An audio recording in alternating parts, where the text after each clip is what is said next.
I guess we'll be diving deep into one of the innovation opportunities we have in SmartPort Challenge 2020 this year. So let's go and check in on the corporate members. Hi everyone, welcome back. So earlier we heard from Desmond and Mark about the SmartPort Challenge and the challenge statements that they are. So now in this panel, we're going to find out a little bit more about one of the 16 challenge statements. So this was a common topic that was submitted by 3 different corporates. So we thought we'd bring them together, and we thought it'd be interesting to have a panel to find out a little bit more about what this problem is about, what's the current state of affairs, and what's the kind of solution they are looking at. So let's dive right into the panel. Thank you, Jessica. So today we are very honored to have with us Captain Naveen from Singapore Shipping Association, Chauncey from Asiatic Lloyd, as well as Hyman from Bernhard Schulte Shipmanagement. So without further ado, can we invite Captain to introduce himself? We will go around with Captain Naveen, and then Chauncey, and then Hyman. Hi, Ning. Thank you very much for inviting me to this panel discussion. So I represent Singapore Shipping Association. I'm on the international committee as a member, and otherwise I'm a freelance consultant and specialize in HSE, environmental consultant. I'm also a sustainability consultant specialist. So it's the passion for the environment and the anti-plastic which sort of drove this whole thing in the SSA committee discussions. And that's how it sort of started off from the SSA. That's a brief background on that. Thank you very much. Thank you, Captain. Chauncey, we would like to hear a little bit more about yourself as well. So, hello to everyone. My name is Tonci Dulic. I'm fleet director of the company Asiatic Lloyd. From Singapore, company Asiatic Lloyd is owned by Buneman family from Germany, and together with the sister company Atlantic Lloyd is owning and managing 34 vessels. So we are owner and ship manager of our own vessels. I'm working for owning family for about 18 years, and I start from the chief engineer, superintendent, and last 5 years as fleet director. So actually, I'm technically overseeing the ship management part of company. And last but not least, we have Hyman. Hello, everyone. Thank you. My name is Hyman Sinapius, and I'm the investment manager of Innoport in Singapore. Innoport is the Bernhard Schulte Group's corporate venture capital arm, and I'm in charge of startup investments in Asia. The Schulte Group owns a fleet of about 100 vessels and manages around 600 through Bernhard Schulte Shipmanagement, and is also active in various verticals in maritime services. As Innoport, we usually invest in early stage ventures in the maritime space and are keen to collaborate with startups. Apart from monetary investment, we have a lot of opportunities within the group to test out technologies and can act as pilot partner and customer as well. So we are happy to be part of the lively Singapore maritime startup scene, and of course Pier 71 in particular. Thank you. Okay, thank you very much. So we'll go right in. So the title of your challenge statement is Robust Testing and Monitoring of Drinking Water Quality on Board Vessels. So perhaps from a very layman perspective, maybe could you help us to better understand what this drinking water quality even is? And from a layman, I would think you can have bottled water on board a ship. What's wrong with that? Why can't we just keep loading up bottled water at each terminal? So maybe I can have Chauncey to help with that question first. So you see, the domestic water on board of the ship, it's, I will say, same like at home, used for drinking, cooking, washing. So on board of the ship, there are 2 types of the water. There is technical water, which is used for machinery, steam generation, cooling, and so on. And there is domestic water, which is used in accommodation for purposes of the crew services. The crew on the water on board, it's produced by ship's means, so by means of freshwater generator. So that device which from seawater is producing freshwater. Technologies are, let's say, different, can be evaporation, can be reversible osmosis, and so on. And the water from evaporator or from freshwater generator, it's directly filled up in the freshwater tanks. Some ships, they have designated tank for domestic water, some ships are having common tank for domestic and for technical water. So usually the tanks of the ship depends on the size of the ship and depends on the number of the crew members. Here I will focus mostly on the commercial shipping, so no passenger ship, no ferries, because that's, let's say, different industry where the passenger is main cargo. Here we are talking about commercial ship, container, bulk carrier, tanker with 20, 25 crew members, and which is producing water by their own means. So the water, when it's produced by freshwater generator, is pumped in the tanks, and the water is stored there. That one is actually first drawback of this, let's say, problem, cleanliness of the tank. This usually there is legal requirement to clean the tank at least once per year. Disinfect it. Usually the crew is using the simplest method, using vinegar, and that's done, let's say, on yearly, and if necessary, can be done even more frequently. For consumption of the water, it's used hydrofor system. So that's, let's say, one pump or two pumps with hydrofor tank, which is pressurizing the water to the 5 to 6 bars to reach highest level in accommodation. And then water is passing mineralizing unit and sterilizing unit. So mineralizing unit is passing just because the water is pure evaporate. So in that water, there is no any minerals, there are no any impurities in theory, and that water will be, let's say, tasteful for consumption. It's added artificially minerals. So actually the principle is very simple, same like Mother Nature did it. So the water is passing through the stones or sand, which is releasing the minerals and which are remaining in the water. After that, the water is passing through the sterilizing lamp, which is killing all germs, living organisms, and so on. And that's it. Now water is coming to accommodation there to the users. The users on board usually are galley for food preparation, drinking water fountains. That's, let's say, device which is in the corridors of the ship, where crew members can drink the water, which is pre-chilled and which is sterilized. And taps in dispensary. So that's our main users of drinking water. Depending on the ship design, the water in the cabins, it's not for drinking. This water, it's clean, but it's not for drinking. So can be used for shower, for flushing of the toilet, for the teeth brushing, but not for drinking. Even it's bacteriologically in the order. So that, yes. Go on.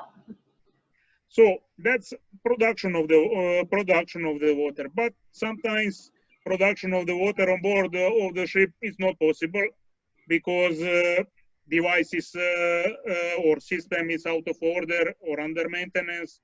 Sometimes you have coastal vessels which are sailing too close to the coast, where it's not recommendable to produce the water because the effluent from the shore, various industries and so on can contaminate the water. And then in these cases, the ship is taking water from shore. So coming in the port, the ship is connected by ordinary hose to the hydrant in the port. So as you may imagine, the things are not really sterilized or sterile. So you are connecting to the ordinary hydrant and you are never sure what kind of water will be pumped, because for this water mainly you are not getting any certificate. So the captain is ordering this water, 50 or 100 tons of the water there, which is pumped in the tank, and that's it there. So the water on board of the ship, it's analyzed by laboratory, shore, or on board minimum twice per year. So that's legal requirement as per MLC convention.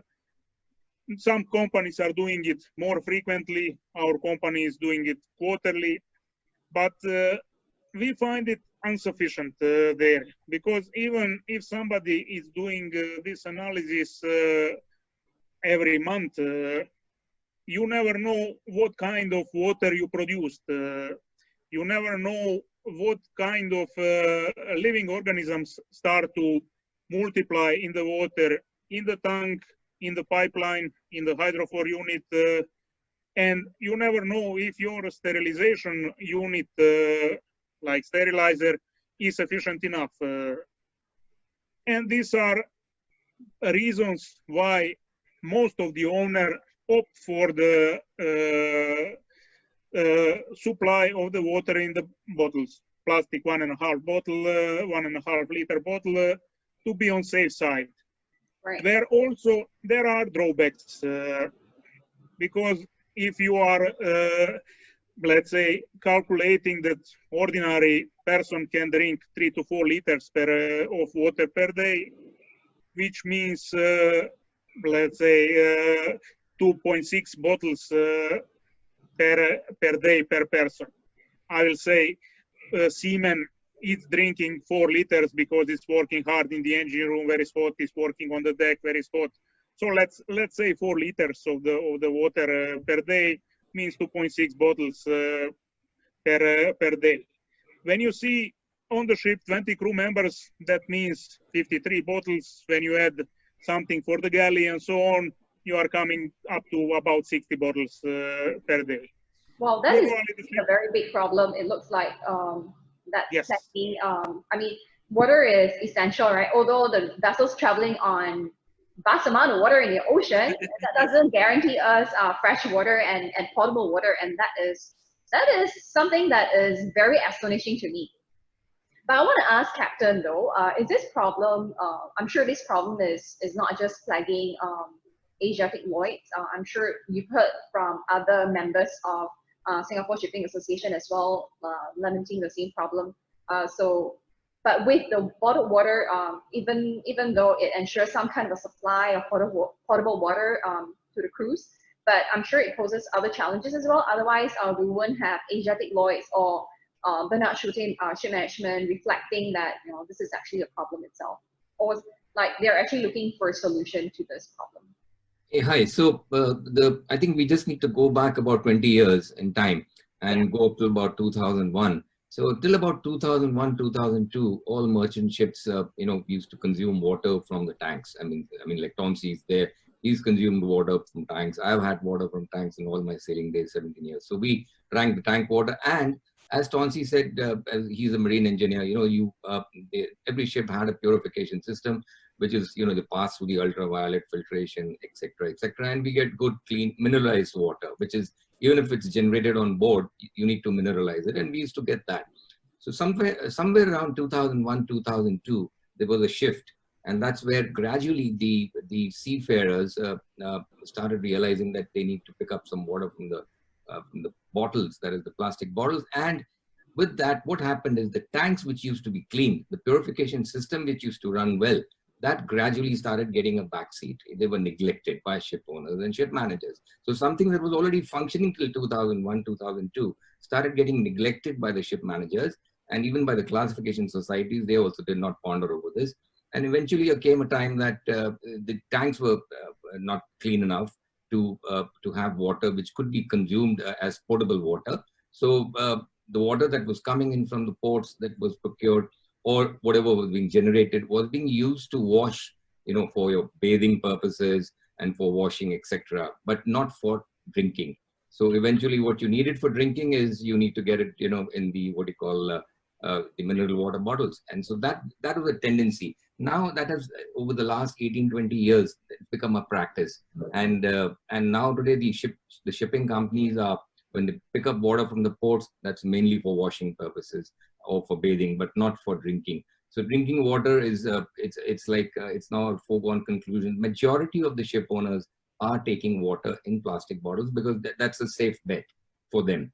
The other issue is there are some ship owners who have started the change in the last 2-3 years, and they've achieved a great amount of success changing over from the bottles to the tanks.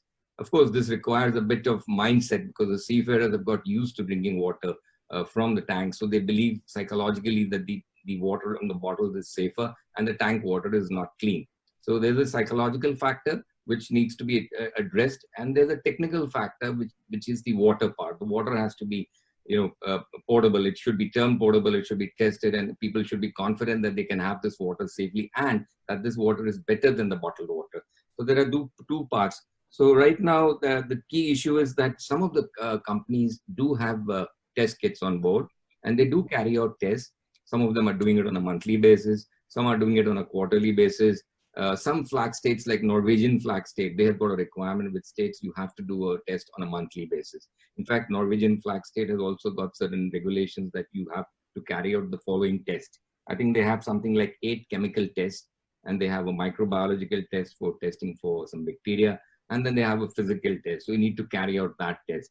So so that is a benchmark which can be used, and they are doing it.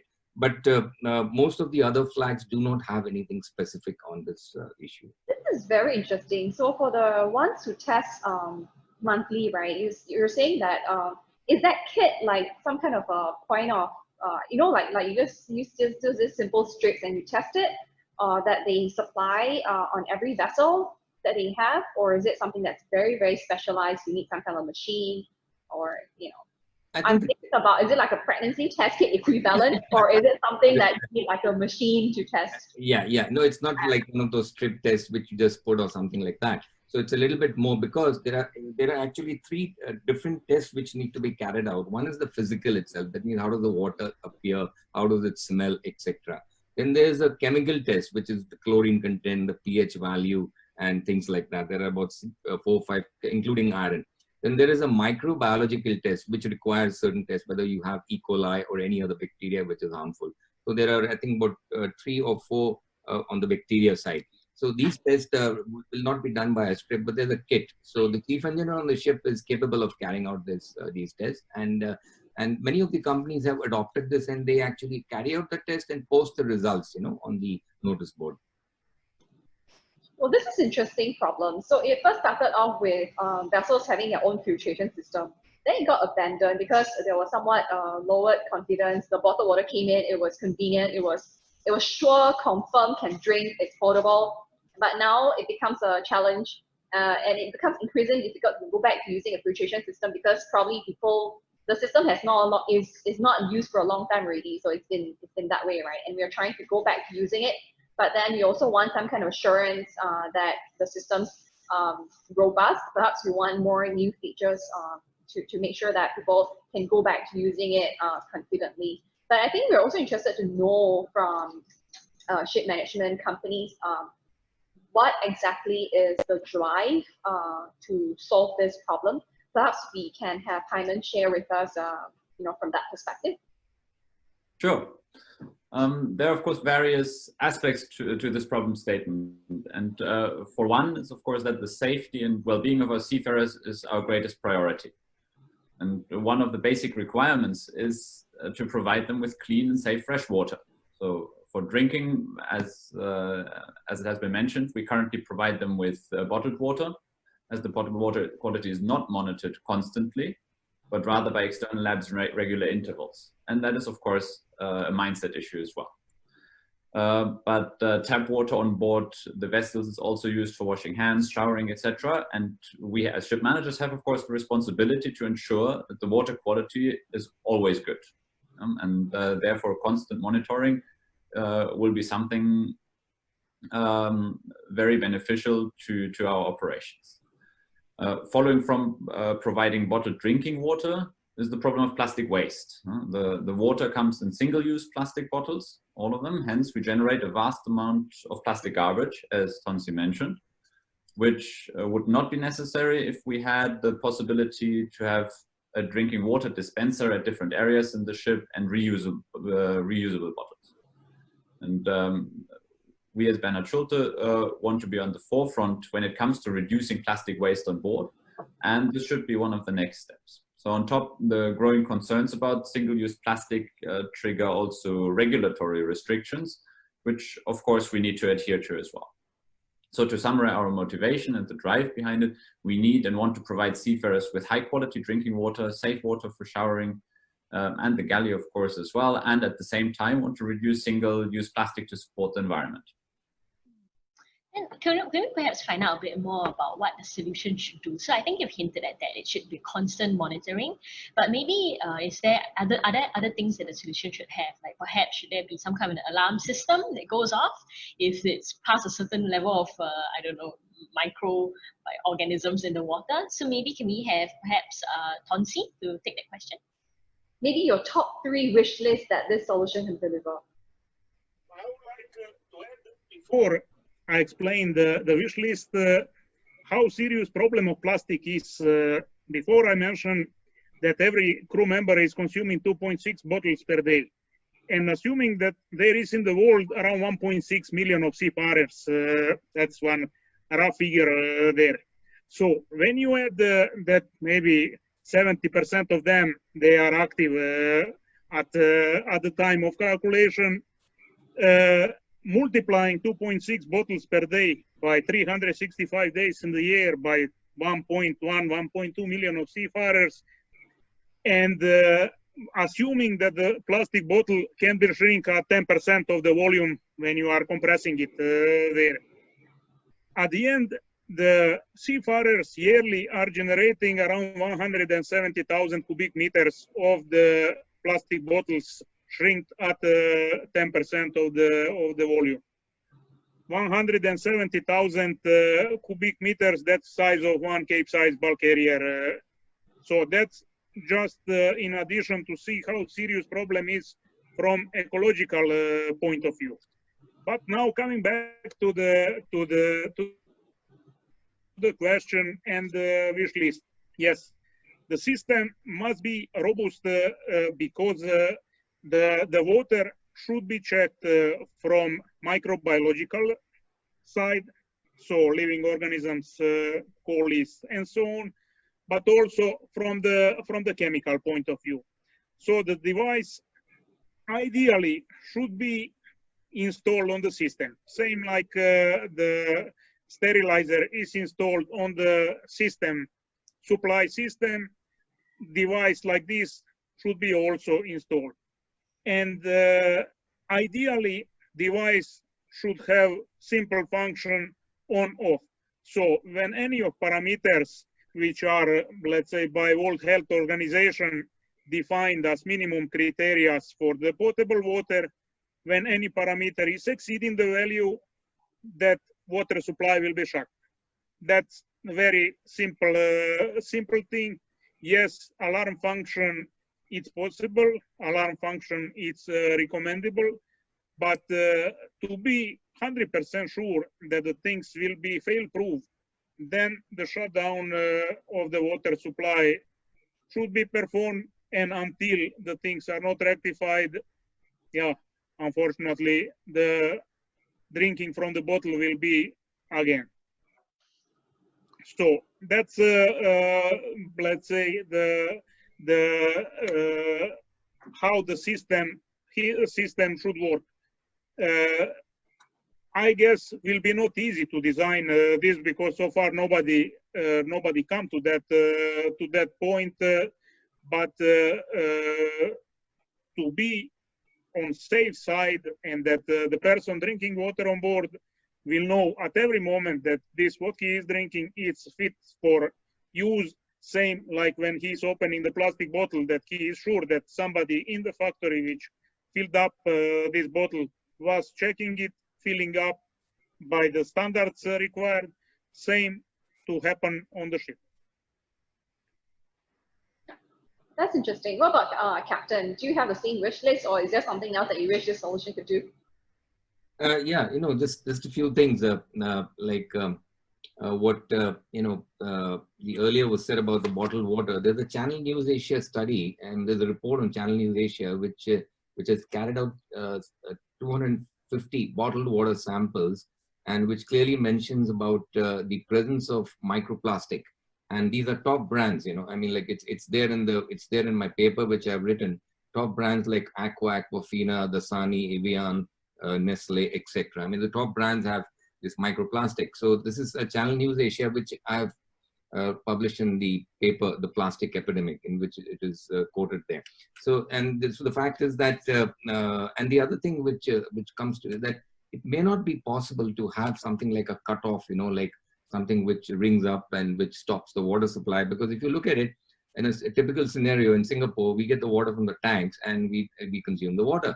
So there's no cutoff there that something goes wrong and the water supply stops. The purification system takes place as per PUB standards, and it is delivered into the tanks. The tanks have a cleaning cycle, and whatever cycle the PUB may have prescribed. And then eventually, you know, you and me get water in the taps, and that's what we drink. So in reality, because I've also been associated with a couple of projects of mineral water manufacturers in 1999, 2000. So I'm familiar with the process. Now, when they bottle, they have a cutoff. You know, they have an alarm which stops that, but that's for certain tests.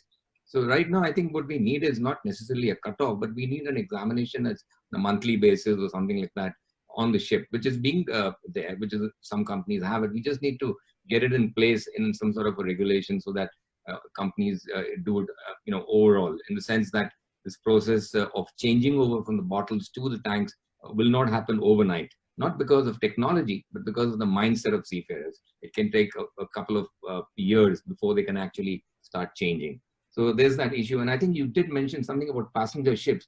So I have some figures with me. Passenger ships are about 314 passenger ships globally, with about roughly 537,000 passengers, which generate about 2,400 tons of plastic bottle waste.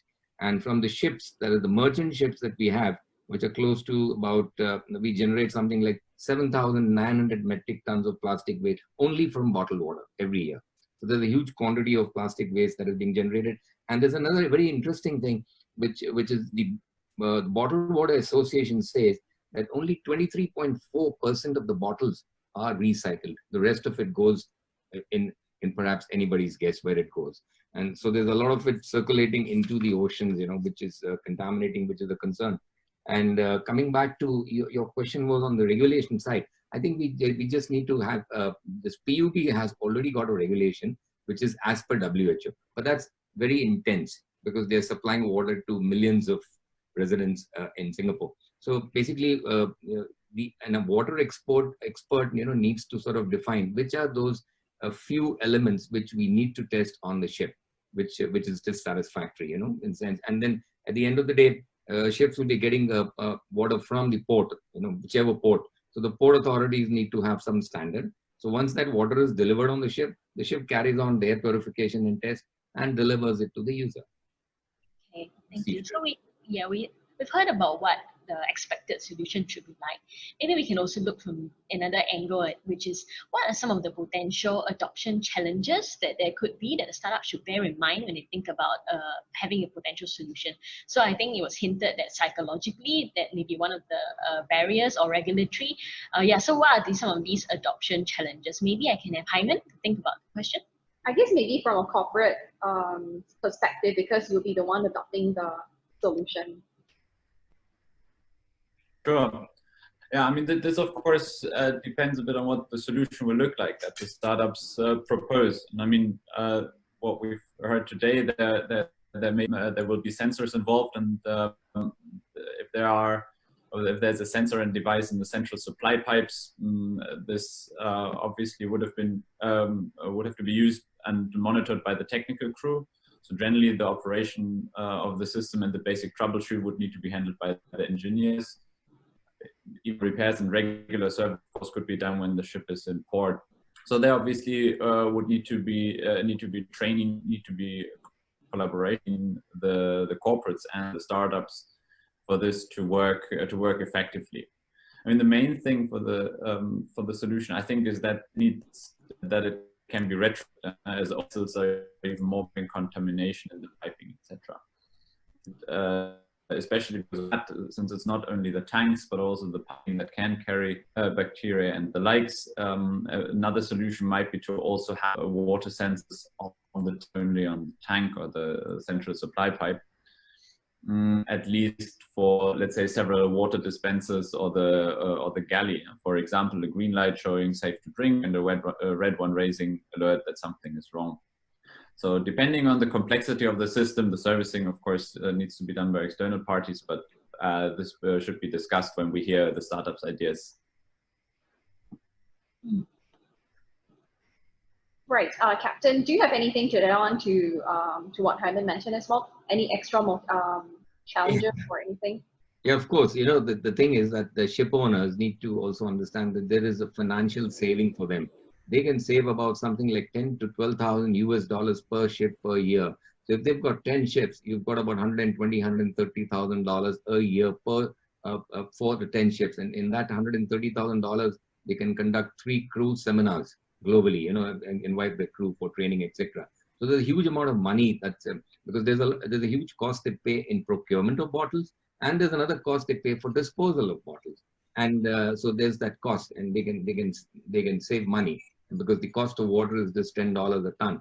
And you know, when you get that, you just need to reactivate the purification system. I don't think we need to go into any very elaborate alarms and cutoffs and alerts or anything of that sort. I think Tonsi, you know, he's been managing that on ships. He knows purification system what we had 15, 18 years back. We just need to activate that, and we just need to define a standard, which something like the Norwegians have defined, you know, very simple standard which chief engineers can follow. And I'm sure when they've done it, they must have consulted some expert in water that, and because the WHO standards are extraordinarily elaborate, but that's because they're catering to millions and billions of people in a township or in a country.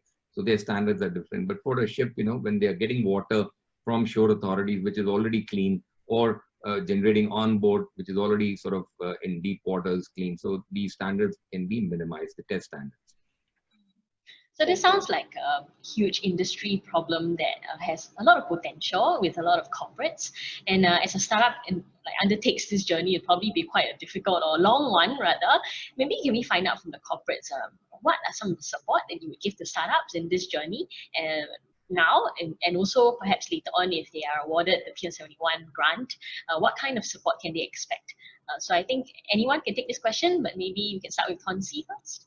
I think before we have the answers out, I would like to mention this because those that are dialing in right now are mainly the startups who are looking to participate in the Smart Port Challenge. I'd just like to reiterate that at the end of the challenge, for the finalists that qualify, MPS is gonna provide them with a 50,000 Sing dollars grant for them to do some kind of prototype development or even a pilot test with the corporates that are interested to partner with them in this journey. So I think that's why, that's the background why we're asking this. So MPS come up with the grant, but what about this kind of support that the startups can expect from the corporates? Perhaps Tonsi can go first quickly.